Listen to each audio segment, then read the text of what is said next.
It is final match of the day, guys. Game 2, final game of the day as well.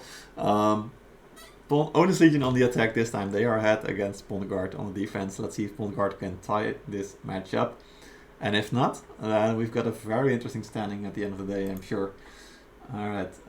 Well, with header gone, Saki, it's up to us to talk about the units first. Let's see what they switch to. Absolutely it is.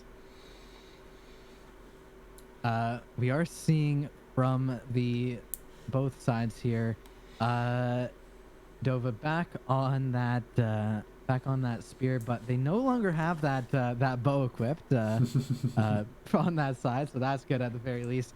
We do see from Odin's here a good few more specialists, 2 flames and some VG. Is that a level? Did I see level 23 VG somewhere?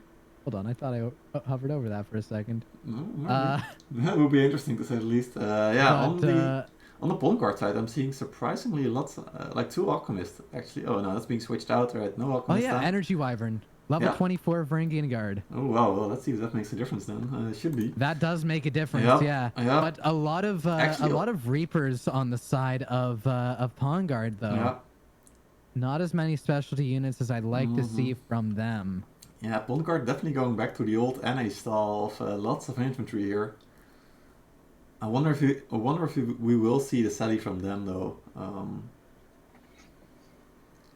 I can definitely expect it to force them into a few different pathways. They're probably going to want to force them into those towers and onto those gates. Those breaches are very, very powerful pushes. Yep, absolutely. And if you can deny those, it's definitely something you want to do. Absolutely. I want to talk about the form mic patch. Does look like maybe a Sally. No Sally just yet. No, they're getting ready. Yep, here they are. But people actually, out. No, oh, look at this, guys. Honestly, he's got some prep for us. We are looking at the Sally, but look at the right side of the map. Honestly, it's just people. Yeah, no, they're not even worrying about that that left side of the map at all. So just the tab right side. That looks to me like it was an anti Sally strat. So it looks like they was ready for it. Didn't have their anti-Sally kind of units there. I don't think they've done the research on Pond Guards.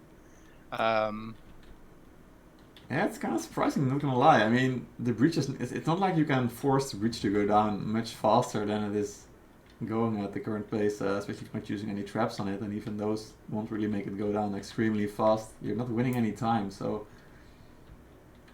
Oh, well. People just running around here in the in the middle of the map.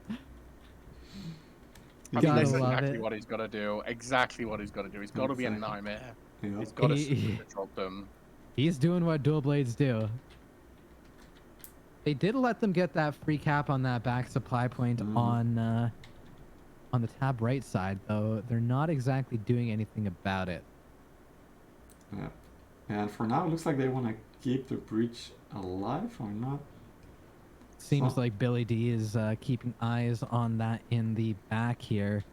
I want to see how they react. All right, breach down. Oh, Bondguard selling out for that battering ram.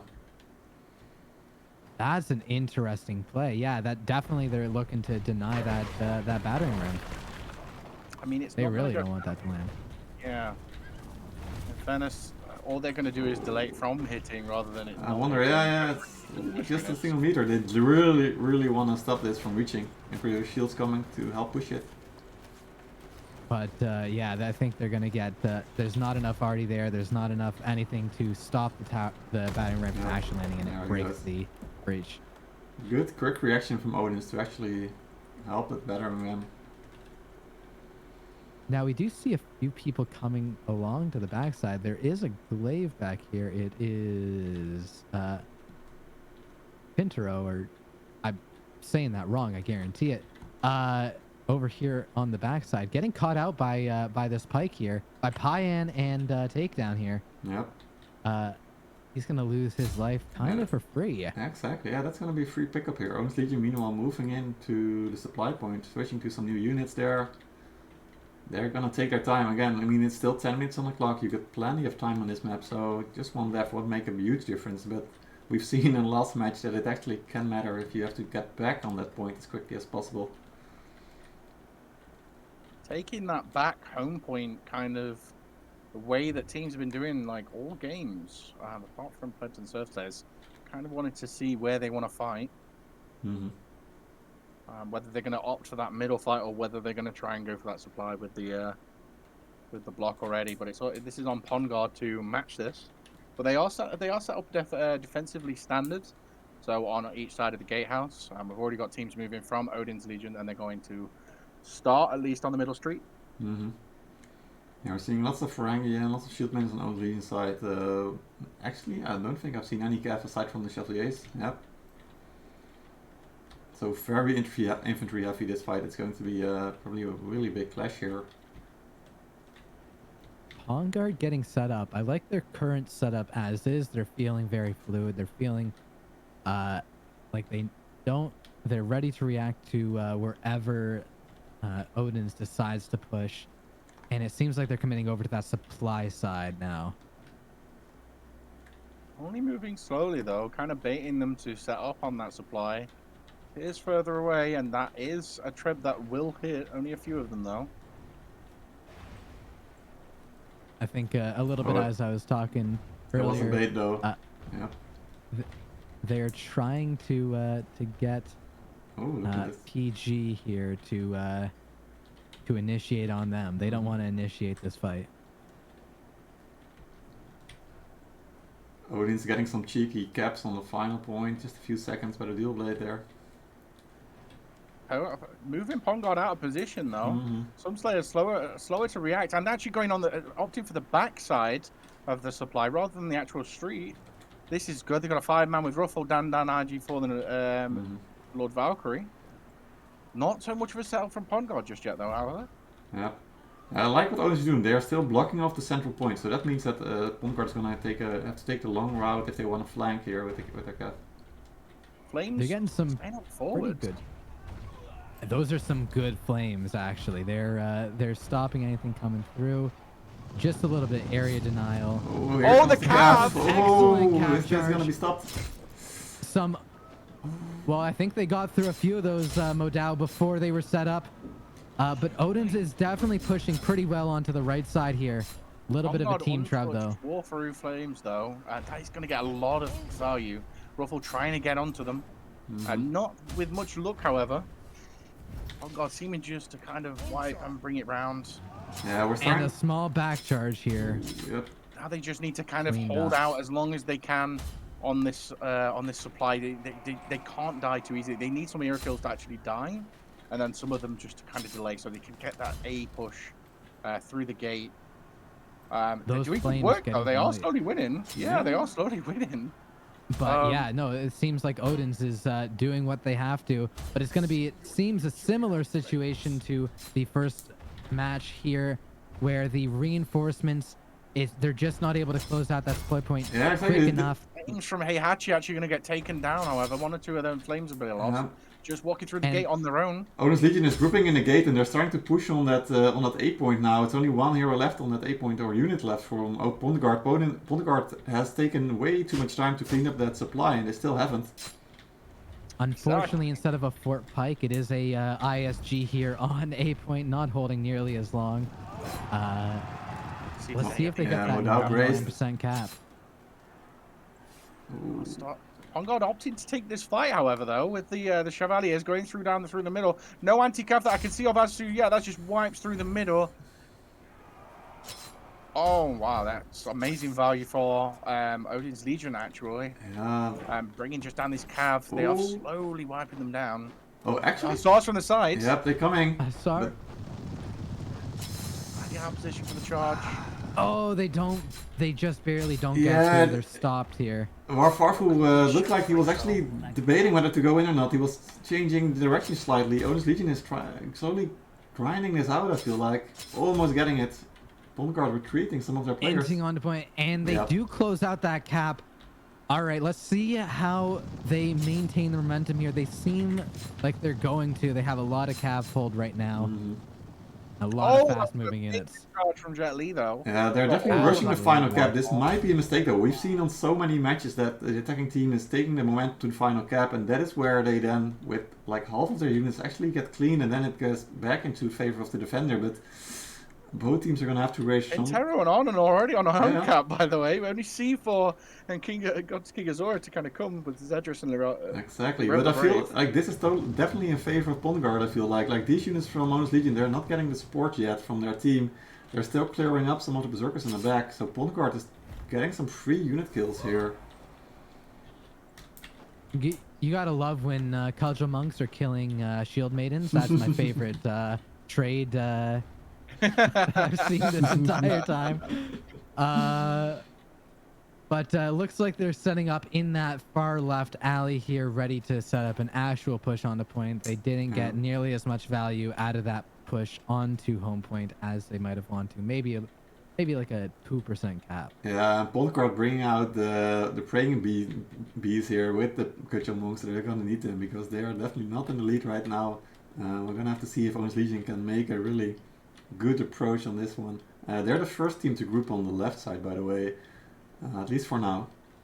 Yeah, That's see, very the true. problem though, they're sat on 4 Kudro monks for Pongard with 2 other blue units mixed in there. Only a few Forte Brachios as well, so they're really low on resources. Meanwhile, Odin's over here has quite a few left in terms of gold and purple units. They're definitely looking strong, and a few of them still have cataphracts. And flames, by the way, 2 flames is enough to stop calf charges if you get that 2 ability off of the flame fire on the floor. So Pongard have to kind of work on this in guerrilla style, in fairness. They have to pick off a unit here and there, and berserkers are just going to cause havoc for them against these so first push though in from the left. Odin's Legion have said go. Standard setup from Pongard, just about to go in through it. Need to get these shield wall up front. 2 shield walls, by the way, for Odin's. I don't like this. And they're going back to the supply. That's a quick rotation back to supply. They're cutting off the respawn. Oh yeah, and the trap is going to fly in as well. This is going to be a big hit on the trap if Pongard wants to react. And already the block on supply from Pintaro, Dandan, and Miss Luco Strand. That's really fucking good value. Not only is it a block, it's also a cap. Exactly. I want to see, do they push through the far back here? Absolutely you do. I mean, you lose your treb advantage, but in fairness, you just bring it forward. You act like the defender side a little bit. I don't know that you do lose your treb advantage here. I think you're actually, because they're kind of forced to push into you here. Yeah, they can just sit there and that chill. entire area is trebable. Exactly. Odin is just saying, come and get us. We got 6 minutes. We can sit there. We can wait. We got the stronger units. Let's see you get us out of this position. They have the specialty. They have the cav. I want to see how this match closes out. And any heroes dead here, their retreating units will come into the front of these guys, into the front of Odin. And I like this from Odin. They got the Sikali ammunition and the supply so close by. They can keep refilling this ammunition, and Pongard has no way to really refill. I mean, they got a supply though on the right side of the map, of course, but that's a bit farther away, and that exposes them as well. I want to see what Ostra is doing here on the backside with his IPGs. Pongard looking to go from behind with this Star Charge. We'll have to keep an eye out for them. Only the Fortes on the back, however. Odin's moving on the point now. And that's all they have to do. They have to wait for the Krokos to do Yeah, they're trying to bait them in. You can see they put the trap on the spot where the units are. Trying to draw a new line. Oh, it might actually work here. That Hussar charge will be juicy, but Pongard is pushing in to the front here. Seeing the engagement. Nice. Do those Hussars come in? C4 and Azaniism. Mr. Bombastic getting that flank onto that right side of those shields. Really leaving them open from that. But in fairness, I think it's just the quality from Odin's Legion kind of pushes them out from this. Rather brave on the back, trying his life of war through Billy D, getting cut down. Yeah, the gap. Yeah, that Hussar charge definitely didn't come through as much as I was hoping for it to. Yeah, 4 minutes on the clock, and Odin's Legion are starting to cap the point. It's half capped. There goes Pipo. He says saying goodbye today. Izzy and Issam still trying to get back on the point. That final Hussar from Jet Li not gonna make it. looks like Polterguard is out of breath. Odin's Legion is going to take this 2-0. Absolutely. What a well played from Odin's Legion. Really nice. That's Very, exactly what I very want for a well Super played. 9. Oh, damn. Another surprise from me. Oh, damn. That's a 2-0 for Odin's Legion. Yeah. Very impressive here. Very, very impressive. Absolutely. Look at those stats, indeed. I mean, whew, we're seeing some players pop off today, guys. Are you sure these guys were in Rustic League? Or... Yeah, I'm wondering now, yes. Weren't they CBL Yeah. champions someday, perhaps? Yeah. Maybe. I'm a big fan of what's going on here. We do have 14 million damage coming out from Badger of Prime? Probably Badger of Prime. Name's covered up. 14 million damage. Badger Opnimi. Yeah.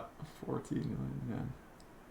Oh, sorry, not 14. 1.4. Yeah, I was about to say 14 million. That's going to be a whole team. Sorry, I added an extra 0. My mistake. But then again, up at the top, Lucas Strel, 44 Shield Maidens, 1.1 million damage. That's another excellent play there. Over on the Pongard side,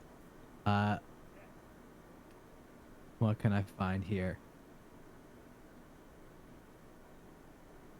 Not exactly sure. Yeah, not exactly what to find here at Pondguard. They definitely tried to play really well. They did hold out on so many points, but it felt like they were just losing it in the end on the execution at some point in the fight.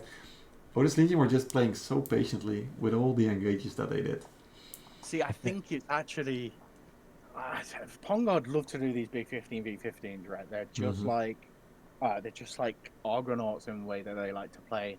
But the way that Odin's Legion split them up, especially on that supply, when they pushed them from middle street to back street, and then Pongard was just so slow in reacting to that push on supply, and then also they had the advantage, but they somehow lost it. The heroes just would not die. In regards to the supply, Dan having an insane sweep there, by the way, with 5 or 6 kills.